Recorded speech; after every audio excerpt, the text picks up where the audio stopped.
At 58, after 34 years of marriage, Nora Sutton walked out of the Cade County courthouse with a cardboard box, a rusted pickup, and the deed to her father's grist mill on Cold Fork Creek. It was the only asset Gary's lawyers hadn't bothered to fight for. Gary kept the house on Aldous Drive, the insurance agency, the retirement accounts, and the woman he'd been seeing for 3 years. Nora drove 6 hours into the Tennessee hills with $317 in her checking account. The mill had been shut since her father died 14 years back. His wooden flour scoop still stood upright in the meal bin. Out back, the big water wheel still turned, slow and patient, fed by a gate that had leaked for a decade. She'd come to sell the place and be done with it. But when she pried loose the mismatched stones in the wall of the wheel pit, she found something Amos Vance had spent 40 years quietly building. Something the whole valley remembered, even if his own daughter never knew. The courtroom smelled like burnt coffee and radiator heat. Nora sat in a wooden chair with her hands folded while the judge read the terms into a microphone that popped every time he leaned too close. Gary wasn't there. He'd sent his attorney instead, a younger man named Corliss in a gray suit. He set a leather folder on the table and lined up 3 pens beside it like a man laying out surgical tools. Some men take your house. Some men take your name. Gary Sutton took 34 years and called it an equitable division. Corliss slid a single sheet across the table. "This is the asset schedule," he said. "For your records." Nora read it slowly, because reading it fast felt like agreeing too quickly. The marital home on Aldous Drive, appraised at $412,000, awarded to Gary. Sutton Financial Group, valued at $1.3 million, retained by Gary as separate business property. The retirement and brokerage accounts, together a little over $600,000, to Gary. And below all of it, on its own line, the part that belonged to her. The 2005 Chevrolet pickup, personal effects, and the real property located on County Road 9, Cade County, appraised at $9,000. The real property. That was what the schedule called her father's mill, a building she hadn't stood inside in over a decade, on a creek road she wasn't sure she remembered how to find. Gary's people had appraised it low and let her keep it without a word of argument. On a balance sheet the size of his, it wasn't worth the ink to contest. "You'll sign at the tabs," Corliss said, and turned the pages for her, one after another, the way you'd help a child. Nora signed where the little colored flags pointed. 4 signatures, 2 initials. 34 years reduced to a folder that closed with a soft leather sound. She signed her name Nora Sutton, because that was still, for one more minute, her name. It occurred to her that she'd have to decide soon whether to keep it. She'd been Nora Vance for 24 years and Nora Sutton for 34, and both of those women felt like people she'd read about rather than been. When it was finished, Corliss capped his pens and stood. "Mr. Sutton wishes you well," he said, in the tone of a man reading a card he hadn't chosen. He didn't offer his hand. He gathered the folder and left, and his shoes made a clean, expensive sound going down the marble hall. Nora sat a while longer. A clerk began stacking chairs at the back of the room. Nobody hurried her, but nobody looked at her either. And after a few minutes, she understood that the not looking was the polite version of being asked to leave. She picked up the cardboard box from under the table. It held the things Gary had set out on the kitchen island for her to collect, arranged the night before by a housekeeper Nora had never met. A jewelry box that had been her mother's. A framed photograph of the mill taken sometime in the 70s. The water wheel dark with spray, her father small in front of it in a canvas apron. A coffee mug with a hairline crack down one side. And a manila envelope with the deed inside, because even the county had known which pile the mill belonged in. 34 years, and it fit in one box she could carry under one arm. She walked out into the parking lot. The pickup sat at the far end where the lines had faded. It was a 2005 Chevrolet with 197,000 miles, a dent in the tailgate, and a passenger mirror that Gary had backed into a mailbox years ago and never fixed. He'd bought it for a man who did seasonal work on their yard. When that man moved on, the truck had simply stayed, parked beside the good cars, running errands nobody else wanted to run. In the settlement, Gary had let her keep it the way you let someone keep a pen they've already borrowed. Nora set the box in the bed and got in behind the wheel. She sat for a long moment without starting the engine. She had nowhere in particular to be. The house on Aldous Drive was Gary's now, formally, though it had stopped being hers a long time before the papers said so. She had no apartment lined up, no job, no friends who hadn't first been Gary's clients. She had $317 in a checking account that would soon carry only her name, and a savings account she'd already emptied to pay the lawyer who'd told her, gently, that fighting Gary would cost more than she'd ever recover. She pulled the deed out of the envelope and read it in the flat parking lot light. The paper was soft with age, creased where it had lain folded in a county file for years. Vance's Mill, County Road 9, Cade County. Conveyed to Nora Ann Vance under the last will and testament of Amos Everett Vance, deceased. Her father had left her the mill when he died. She'd come down for the funeral, spent 3 days moving slowly through his things without touching much, then locked the office door and driven home and never gone back. Gary had said the place wasn't worth the property taxes, and she hadn't argued. She rarely argued with Gary about money, or about plans, or about anything. That had been the shape of the marriage, though no one had ever said it aloud, he decided. She agreed. For 34 years, she could still smell the mill if she let herself. Cornmeal and creek water and old grease. As a girl, she'd spent her summers there, dropped off in June, collected in August, 2 months of learning things her father thought a person ought to know. He'd taught her to set the gap between the millstones by feel, to read the meal between her fingers and know if it ran too hot, to sew a full sack shut in 4 quick stitches. She could balance a 50-pound sack on her hip at 12. Gary had found that charming, once, early on, at a dinner where she'd mentioned it. Later, he'd found it embarrassing, a thing to steer the conversation away from, the wife of a man who wore good suits, knowing how to dress a millstone. He never told her to stop talking about it. He just stopped asking. And after a while, she stopped offering. The way you stop doing anything the person closest to you pretends not to see. Nora folded the deed and put it on the passenger seat, on top of the box, where she could see it. Then she turned the key. The engine caught on the second try, rough for a second, then steadying into a low, honest idle.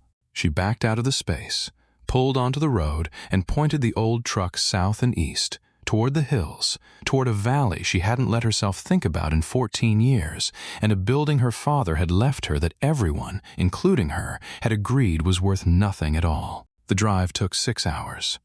The interstate gave way to a 2-lane highway, which gave way to a county road, which finally narrowed to County Road 9, a strip of patched blacktop that ran alongside Cold Fork the way a fence runs alongside a field, close and faithful, and always a little crooked. The creek was low and clear over pale stones.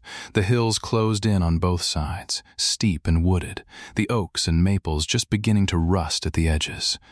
Nora cracked the window. The air came in cool and green, smelling of leaf mold and wet rock, and underneath that, something she hadn't smelled in years and knew instantly, the mineral breath of moving water.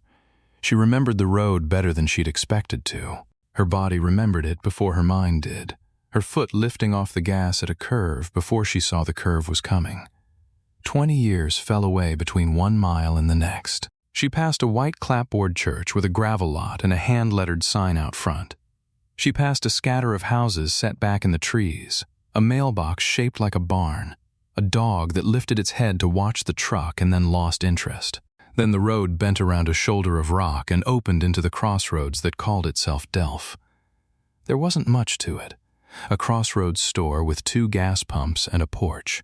A closed garage. A feed store with a metal roof and a sign that read Sloan Feed and Farm Supply in green letters gone chalky with sun.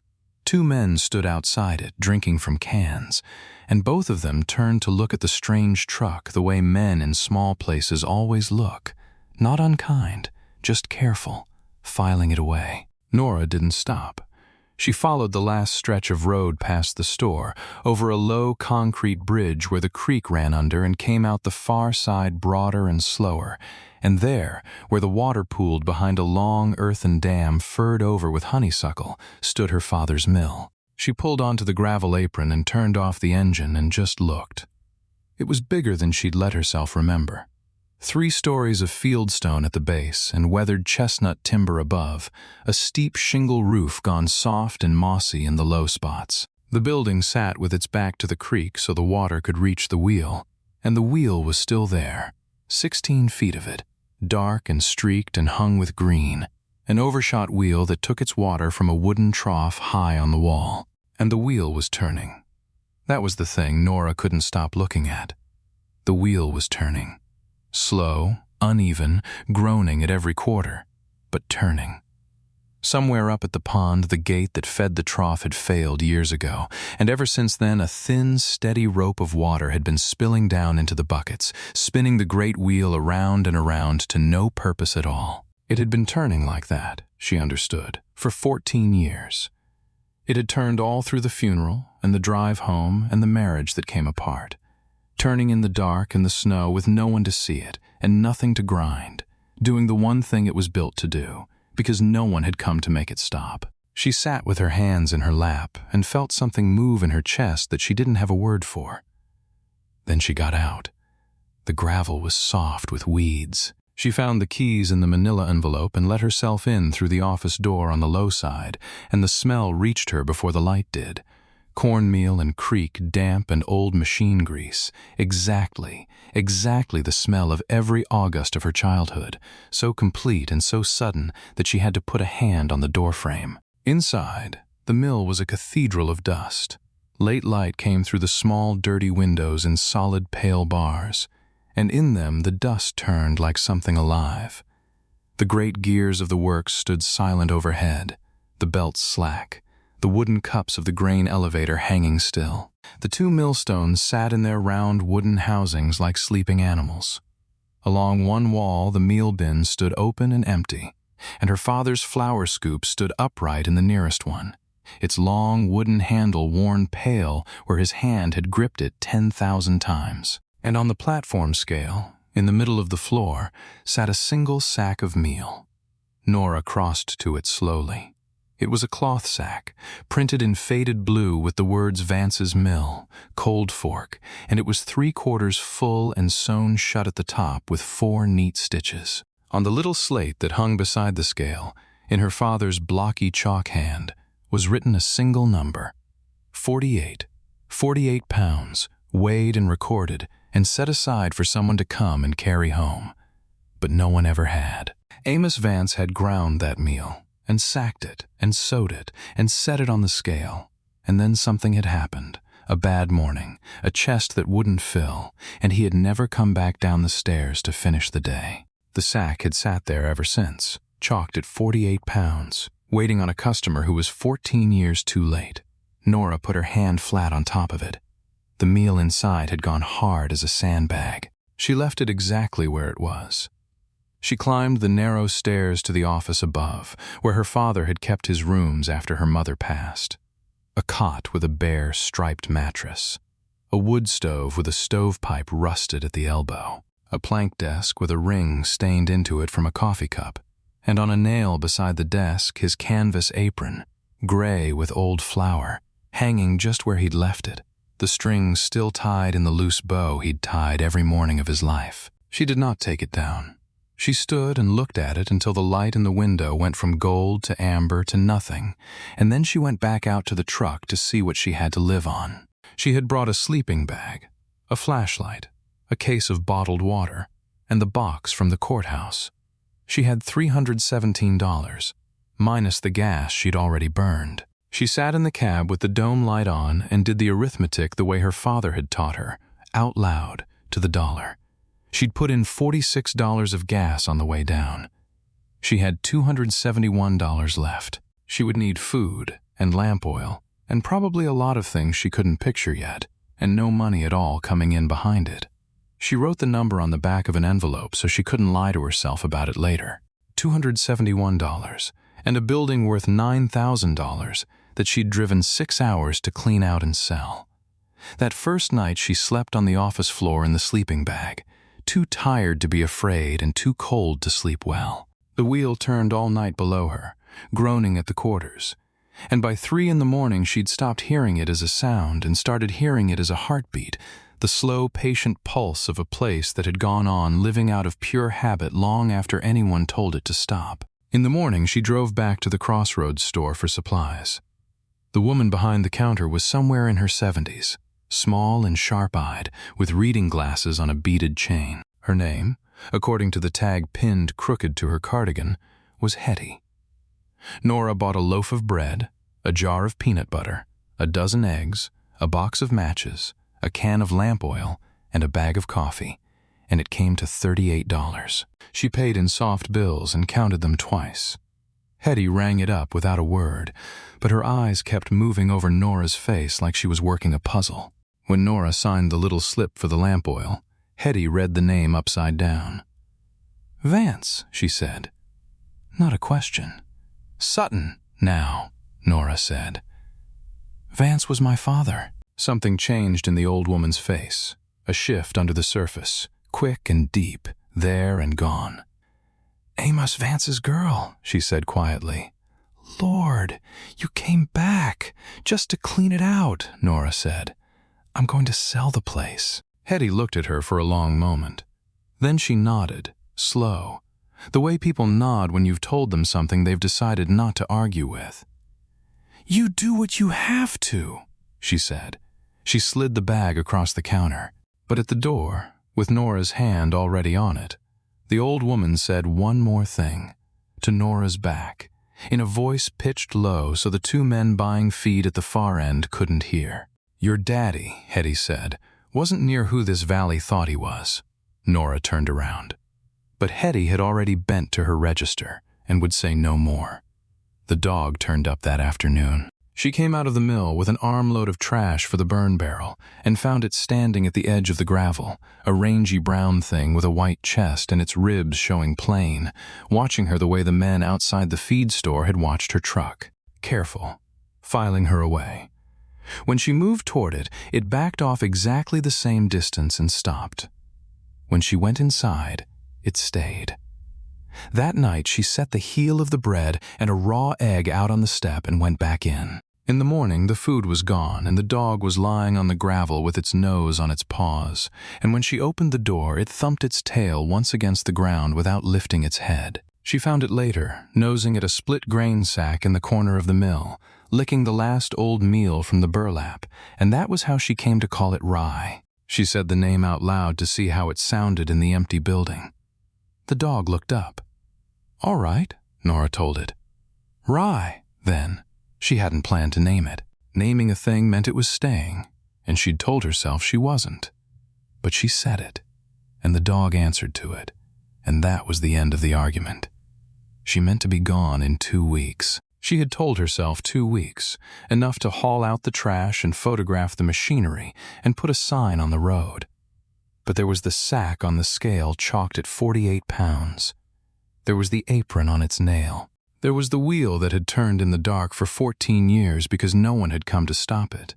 And there was an old woman at the Crossroads store who'd looked her dead in the eye and told her she'd never known her own father at all. 2 weeks, Nora thought, and did not believe herself. The old man came on the 4th day. Nora was up on a stepladder in the office window, scrubbing 14 years of grime off the glass, when she heard a truck slow on the road and turn in. She watched it park beside hers, an old flatbed, older even than her Chevy, and a man climbed down from it with the stiff, deliberate care of someone whose knees had opinions. He was tall and gone thin, the way tall men go thin in age, in a feed cap and a flannel shirt buttoned to the throat. He stood in the gravel and looked at the mill for a while before he looked at her. "Somebody said a light was on at Vance's," he said. "Didn't believe it." Nora came down and out. Rye stood up from the step, considered the old man, and lay back down, which she'd learned was the dog's way of granting a person passage. "I'm his daughter," she said. "Nora, I know who you are." He took off the cap, held it a second, put it back on. "Odell Pruitt. I worked this mill." He nodded up at the building the way you'd nod at a person. "Started sweeping meal for your daddy when I was 14 years old. Ran the stones for him near 40 years after that, till his hands got too bad, and then mine did." He looked at her a moment longer. "You favor him around the eyes." Nora didn't know what to say to that, so she asked if he wanted coffee, and he said he did, and they sat on the low stone step in the afternoon sun with 2 mugs while the wheel groaned its slow circle behind them and Rye lay between them like he'd been there all his life. Odell talked about the mill the way some men talk about a marriage. He knew every board of it.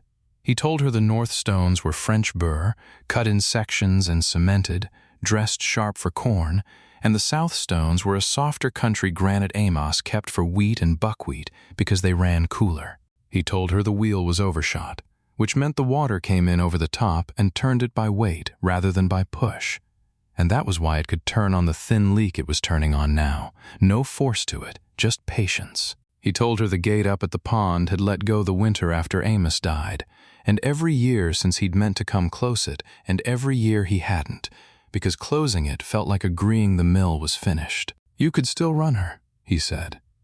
That's the thing folks don't understand. She's not broke. She's just been let alone. Dress them stones, mend the flume, put a new gate up at the pond. She'd grind meal tomorrow, same as she did the day your daddy died. These old things don't die. They just wait on somebody. Nora said she wasn't staying. She said it the way she'd been saying it for 4 days, and it came out thinner each time. Odell drank his coffee and looked at the creek. Then he said, in the same flat voice Hetty had used, "You know much about your daddy? About what he did here?" "He ground meal," Nora said. "He fed the valley." "He did that." Odell nodded slowly. "He did more than that. There's men and women all up and down this creek that would have gone hungry in the bad years or lost their land if it wasn't for Amos Vance. And not 1 in 10 of them ever knew the whole of it, because your daddy would have walked into that pond before he'd let a soul feel beholden." He turned the mug in his hands. People in this valley thought Amos was just the miller. Quiet fella, kept to himself, ground your corn fair and didn't gossip. That's what they thought he was. He set the mug down on the stone. They were wrong about your daddy. Wrong the way you can be wrong about a deep well, because all you ever see is the little circle of water at the top. Nora waited, but that was as far as he'd go. He got up with his knees complaining, thanked her for the coffee, and told her he'd come by and fix the pond gate whether she stayed or not, because a wheel spinning on a leak was a thing that offended him. At the truck, he stopped with the door open. "Your daddy kept records," he said. Kept them close. Man weighed 48 pounds of meal and chalked it on a slate. You can bet he wrote down the things that mattered more than that. I never saw where. But it's here somewhere. Everything Amos was is still in that building. He got in and pulled the door shut with both hands.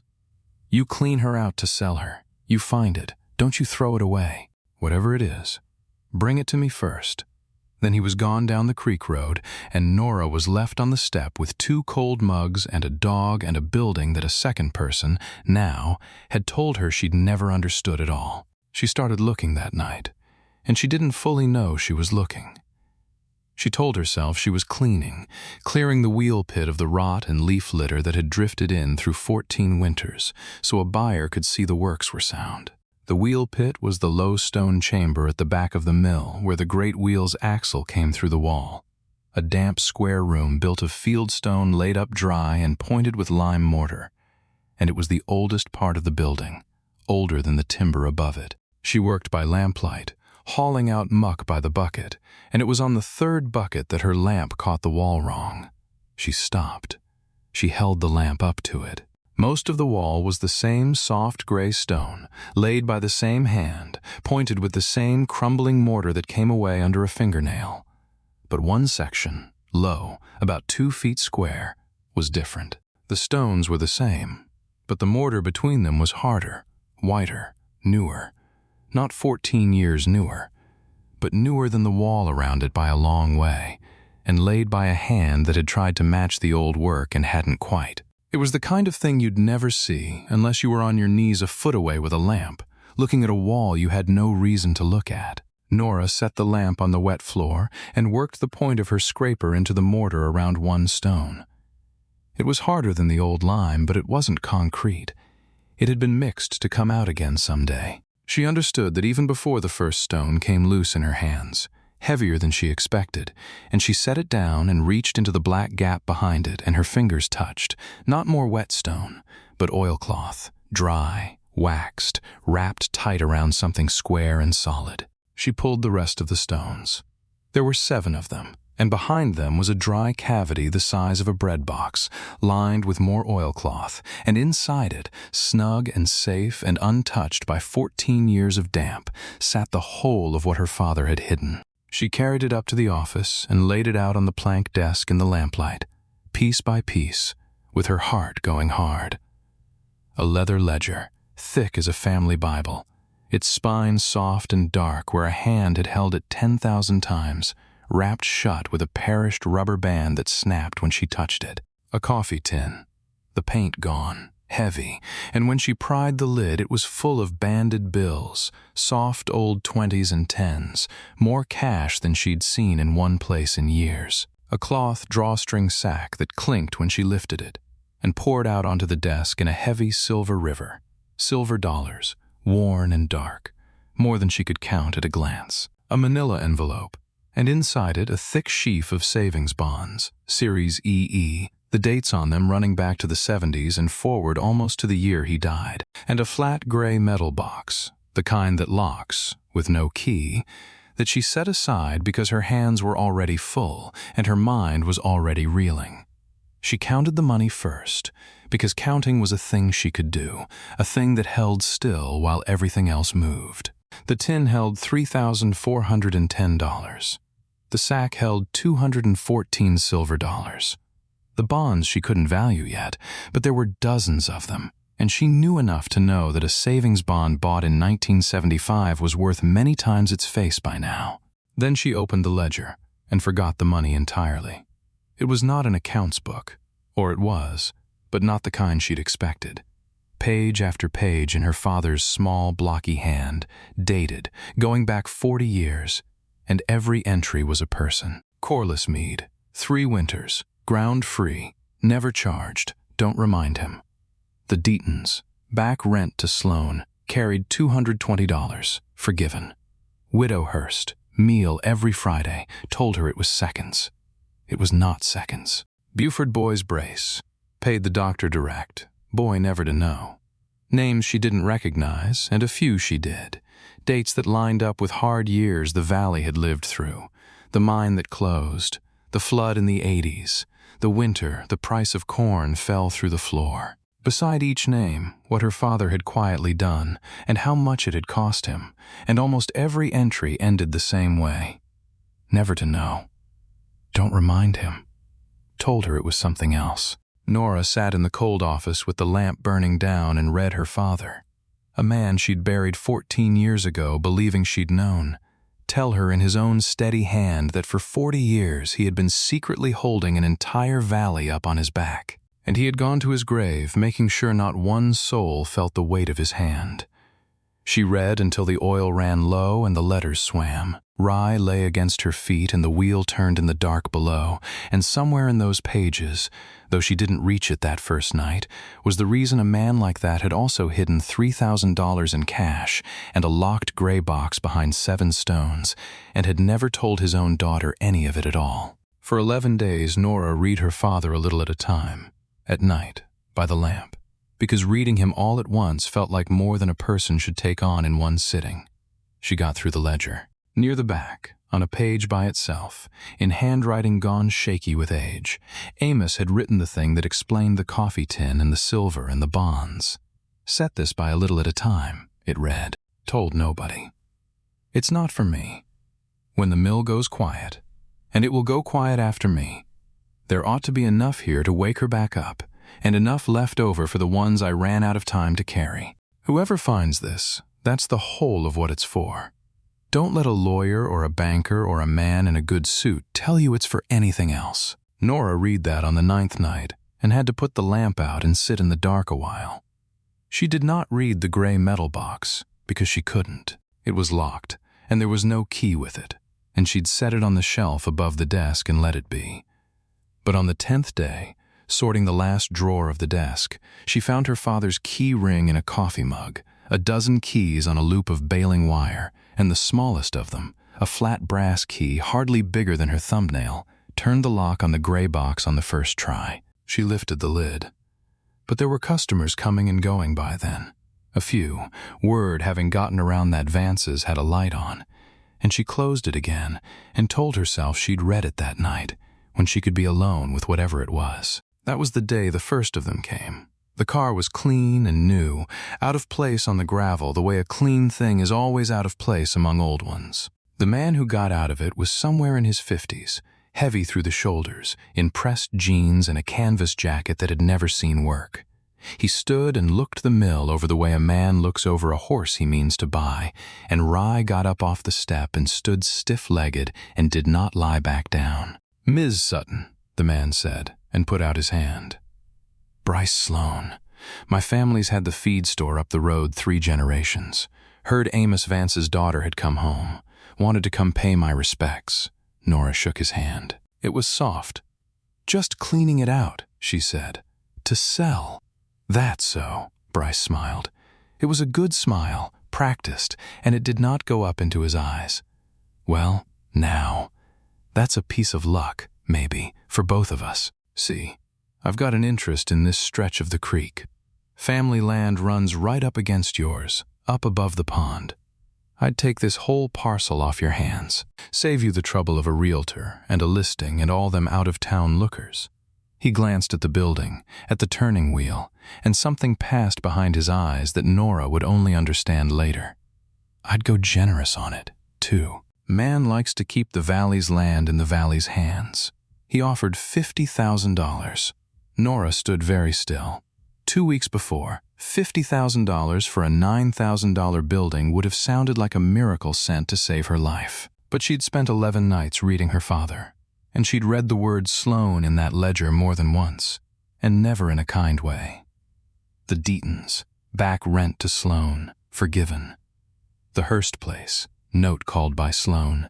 Amos paid it quiet. And now here was a Sloan on her gravel, soft-handed and smiling, offering her 5 times what her own husband's lawyers had said the place was worth, to a woman he'd been told was broke and alone and wanting to leave. "I'll think on it," Nora said. The smile stayed put. "You do that?" Bryce looked at the wheel one more time. "Word of advice, since your daddy and I never did see eye to eye. I wouldn't go pouring money into that old thing. Whatever you spend fixing her up, you'll never get back. Some things are just done, Ms. Sutton. Kindest thing is to let them be done." He got in his clean car and backed out slow, and lifted 2 fingers off the wheel in a wave that wasn't friendly at all. Nora watched him go. Then she went inside, and, standing at the desk with her coat still on, she opened the gray box. Inside was a fold of documents, dry and yellowed, and clipped to the top of them a single sheet in her father's hand, and she read that first. "If you're reading this," it said, "you found the rest of it, so you know now the kind of man I tried to be.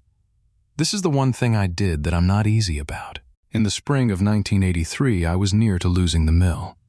Corn had fallen through the floor 2 years running, and I'd carried too many families too long, and I owed a note to Everett Sloan that he'd let grow on purpose, the way he does. He came to me and said he'd tear up the note if I'd sign the water rights and the upper 40 over to him, the pond and the dam and the ground under it. He said it was only paper, that nothing would change, that the wheel would turn the same.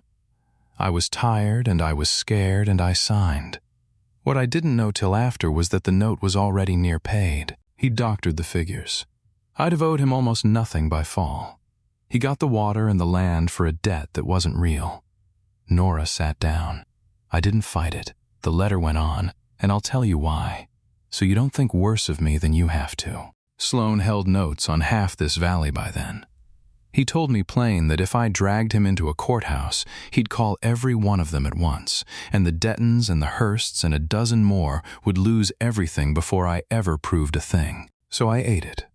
I kept grinding. I kept carrying folks the way I always had, out of my own end. And I kept this."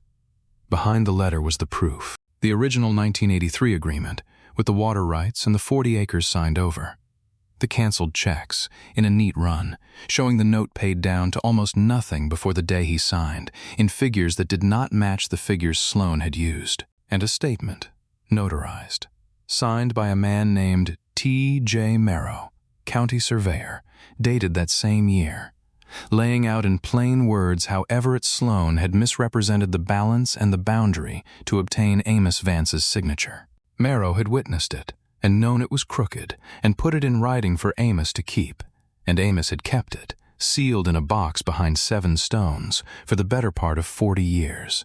Nora understood, sitting there with her coat still buttoned, exactly what she was holding. She was holding the reason a Sloane had driven up in a clean car to buy a worthless mill for $50,000. The water. Somebody wanted the water, and whatever Bryce Sloane meant to do with it, he could only do it if the world went on believing his family had come by that water honestly. And this box said they hadn't. The confirmation came 4 days later, and it came from the last direction she'd have looked. A letter arrived at the Crossroads store, general delivery, forwarded twice, addressed in a hand she'd have known anywhere. Hetty handed it across the counter without a word, only watching.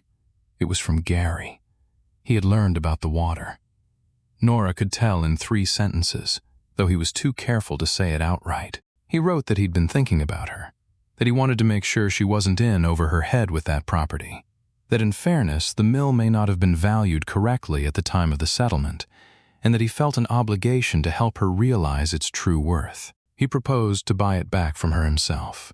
He named a number, $75,000, and called it generous, and Nora, standing at the counter with the letter shaking very slightly in her hand, understood that a man who had let this place go for $9,000 without a second thought had not spent 1 day of the last month thinking about her well-being. The valley talked, and the talk had reached the city, and somewhere between the two Gary had heard a word that woke him up.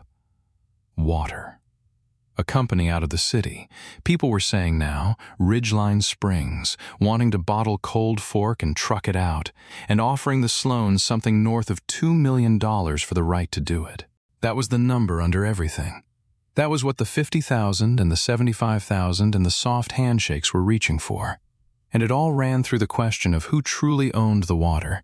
And the answer to that question was sitting in a gray metal box on a plank desk above a wheel that had been turning, faithfully, in the dark, for 14 years. Nora walked home along the creek with the letter in her pocket and Rye trotting ahead.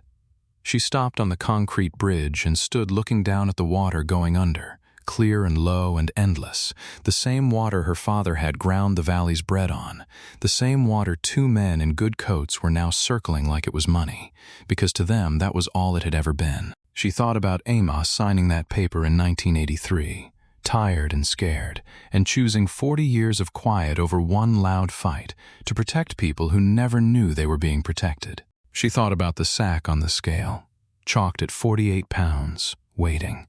And she thought, for the first time since the courthouse, not about selling. She didn't yet know how a broke woman of 58 was supposed to stand against a family that owned half a valley and a husband who owned everything else. But she knew now that she wasn't going to be the one who let it be done.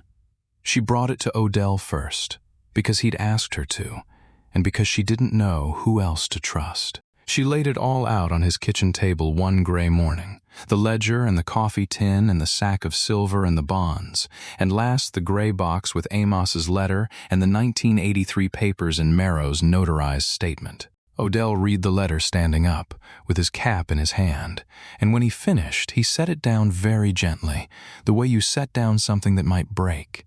And he sat, and he put his face in his hands, and for a while the only sound in the kitchen was the old man's breathing. 40 years, he said at last. He carried this 40 years and never said a word. Not to me, not to anybody. He wiped his eyes with the heel of his hand, unashamed. I stood beside that man 6 days a week for near half a century, and I never knew the worst thing that was ever done to him. That's how quiet he kept it. He looked up at Nora. You know what that box is, girl? I know what Sloane thinks it is, Nora said. A thing to be afraid of. It's more than that. Odell tapped the ledger. This here is why the valley will stand up, and that box is the ground they'll stand on. They did not go to a courthouse, and they did not go to the newspaper, and they did not go to Sloane. Odell said the valley had never done its business that way, and it wasn't going to start now. Instead, on a Sunday afternoon 2 weeks on, Hetty put a hand-lettered card in the store window that said only, Vance's Mill. Sunday, 3 o'clock. Come. No explanation. In a place like Delph, none was needed. By Wednesday, everyone had seen it, and by Sunday they came. They came in trucks and on foot down the creek road, more of them than Nora had thought lived in the whole valley.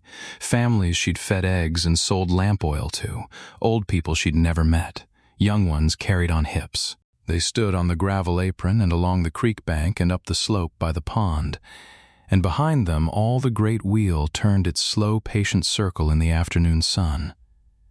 Nora had not known how to speak to a crowd. She had spent 34 years letting a man speak for her, so she didn't make a speech. She stood on the low stone step with the ledger open in her two hands, and she read them their own valley. She read the entry for the Dettons, whose back rent Amos had quietly forgiven, and an old man near the front made a sound and put his hand over his mouth. She read the widow Hurst, who had believed for 30 years she was buying seconds when she was buying good meal at a loss. She read the Buford boy's brace, and a gray-haired man Nora took to be that boy stood at the edge of the crowd and wept without a sound. She read name after name, and with each one she watched the thing she'd felt alone in the office at night move through the whole crowd at once. The slow, astonished grief of people learning, all together, that a man they'd thought of as merely the miller had spent 40 years holding them up in the dark, and had died sooner than let them feel his hand. When she finished, she closed the book, and for a moment the only sound in the valley was the wheel and the water. Then she told them the rest. She told them about 1983, and the doctored note, and the water rights signed over for a debt that was already paid. She told them about the company from the city, and the $2 million, and the reason a Sloan had come to buy a worthless mill. She told them what her father had chosen, and why, and what he'd kept behind 7 stones, so that someday somebody could set it right. She had asked one more person to come, and now Nora nodded to her, a small, careful woman near the back, the county recorder, Paulette Greer, who had known Amos, and had spent 3 evenings that week in the courthouse basement with the old plat books. Paulette stepped up onto the step and said, plainly, that she had pulled the original survey and the deed of 1983, and that Merrow's field notes still existed in the county's own records, and that they did not match the boundary Everett Sloan had recorded. She was not a lawyer, she said, and this would go to lawyers now. But as the keeper of the county's records, she could say this much to their faces. The papers Amos Vance had kept were true, and the papers Sloan had recorded were not. Everett Sloan was not there. He was 84 and did not leave his house. But Bryce came, near the end, drawn by the cars, and he stood at the back of his family's own valley and listened to a broke woman of 58 read out 40 years of the good his father's family had spent 40 years profiting against. He did not smile now.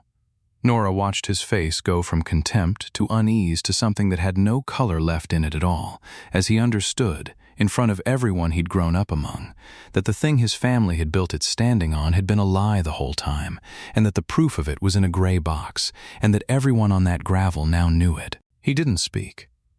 There was nothing to say that wouldn't make it worse. He got in his clean car and drove up the hill to his father's house, and the valley let him go, because the valley, like Amos, had never had much use for making a man crawl. It ended not with a verdict, but with the slow, certain weight of the truth being known. Ridgeline Springs withdrew inside the month.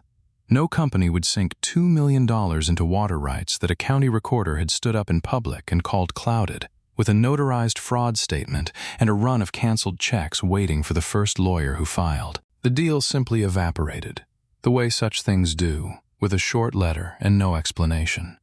And once the water was worth nothing to the men who'd only ever wanted to sell it, the pressure on Nora fell away all at once, like a hand lifted off her chest. Gary understood it before Bryce did. Gary always understood money fastest. When the word reached the city that the water couldn't be sold, that whatever Nora Sutton owned down in the hills was tangled now in old fraud and county records and a whole valley's grief, his letters stopped. There was no $75,000, no sudden concern for her well-being, no obligation in fairness. There never had been. There had only ever been a number, and when the number went away, so did he, back into the silence he'd kept for the 14 years the mill had been worth nothing. which was the only honest thing about him. Nora found she felt no triumph in it. She felt, mostly, the plain relief of a woman who has finally seen a thing clearly and will never have to wonder about it again. A lawyer did come, in the end, but he came on Nora's side, a young man named Sam Ott from the county seat who'd grown up eating bread his mother made from Vance's meal, and who took the case for almost nothing. The water rights and the upper 40 would go back to the mill, he said. It was only a matter of time and filing now, with proof this clean. But Nora had already decided what she would do with them when they came, and she'd decided it standing on the bridge with Gary's letter in her pocket, watching the creek that 2 men had wanted to sell. She would not sell it. Not ever, and not to anyone. She would put the water into a trust, the way Sam showed her how, held not for her and not for the Sloanes, and not for any company from the city, but for the valley, so that Cold Fork would go on running under the wheel and over the low stones exactly as it had run for 200 years, and no man in a good coat would ever again be able to carry it off in a truck. It was, she thought, the only thing to do with it that Amos would have signed his name to without being tired or afraid. It was what the whole gray box had been for. The mill ground its first meal in 14 years on a morning in early April. It took the winter to get there. Odell came 6 days a week the way he had for Amos, and Nora worked beside him the way she had as a girl, and together they woke the old building up a piece at a time. They used her father's money to do it, because that was what he'd said it was for, and Nora would not spend it on anything else. The coffee tin bought lumber for the flume and a new iron gate for the pond. The silver dollars, which a man in the city told her were worth far more than $1 apiece, bought a set of belts and the milling of the stones. The bonds she left mostly untouched, in the bank now under her own name, because Amos had written that some of it was for the ones he'd run out of time to carry, and Nora meant to honor that as carefully as she'd honor the rest. Odell taught her to dress the stones, the 2 of them on their knees with the great burr laid face up, tapping the furrows sharp again with a mill pick, an afternoon's slow work that her hands remembered from a summer 40 years gone. They mended the flume board by board, and on the day they finally climbed to the pond and closed the new gate and opened the sluice, the water came down the trough the way it was meant to, not a leak now but a full clean fall of it, and the great wheel took the weight and turned, not groaning anymore, but turning strong and steady and true.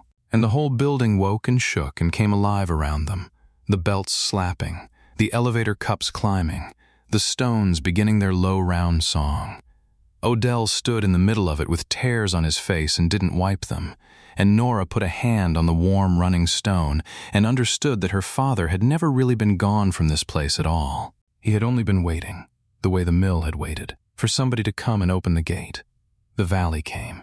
They brought their corn and their wheat the way their parents and grandparents had, and Nora ground it and would take no more than the cost of it, because that was the only way she knew how to run the place her father had built. She kept the ledger going, the same kind of entries in her own hand now, and she kept them the same way he had, quiet and never to be reminded of.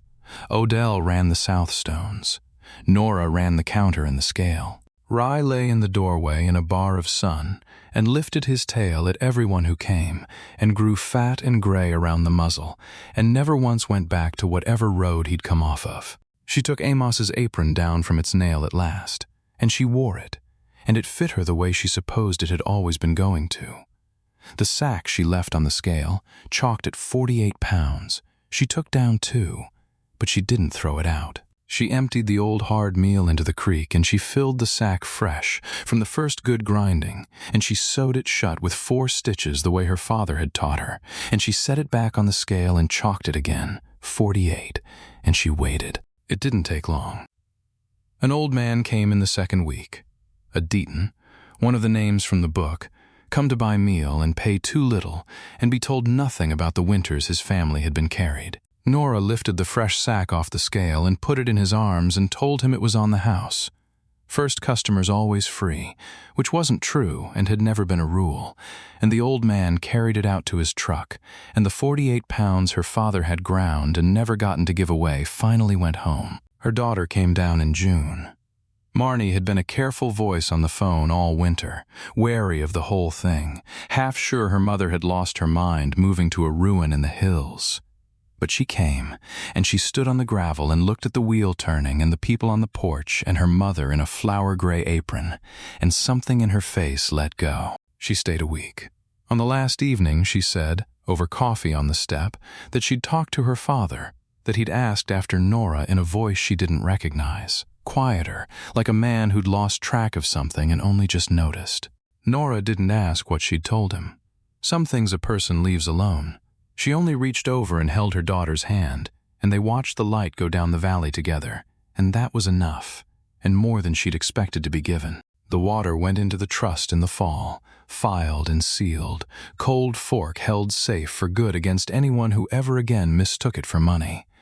Everett Sloan died that same autumn in his own bed, and the valley buried him without much said.